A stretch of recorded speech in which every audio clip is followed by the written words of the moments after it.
শুভ জন্মাষ্টমীর অনেক অনেক শুভেচ্ছা জানাই সবাইকে। তো পিসি বাড়িতে সেদিন রাত্রে জন্মাষ্টমী উপলক্ষে নেমন্তন্ন ছিল। গিয়ে দেখি কি সুন্দর করে সাজানো হয়েছে। খুবই ছোট্ট করে আয়োজন করা হয়েছিল, কিন্তু তবুও তার মধ্যেও এত সুন্দর করে সাজিয়েছে দেখে মনটাই ভালো হয়ে গেল। তো গিয়ে প্রথমে গোপাল ঠাকুরকে প্রণাম করে জন্মদিনের শুভেচ্ছা জানিয়ে তারপরে আমরা চলে গেলাম বড় বৌদির রুমে।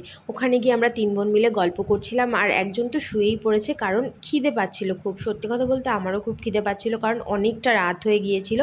আর পাশের রুমে হচ্ছিল কীর্তন, তাই আমরা বসে বসে অপেক্ষা করছিলাম। আর তার মধ্যেই বড় বৌদি আমাদেরকে প্রসাদ দিল। এখানে কিছু ফল, লুচি, সুজি, তালের বড়া, মালপোয়া এগুলো ছিল। আমরা খাচ্ছিলাম বসে বসে। আর খেতে খেতেই দেখি বৌদি নিয়ে আসলো খিচুড়ি। খিচুড়ির সঙ্গে পায়েস আর একটা সবজির তরকারি। তো খুবই ভালো হয়েছিল। সত্যি কথা বলতে প্রসাদ সব সময় ভালো লাগে, সে যাই হোক না কেন।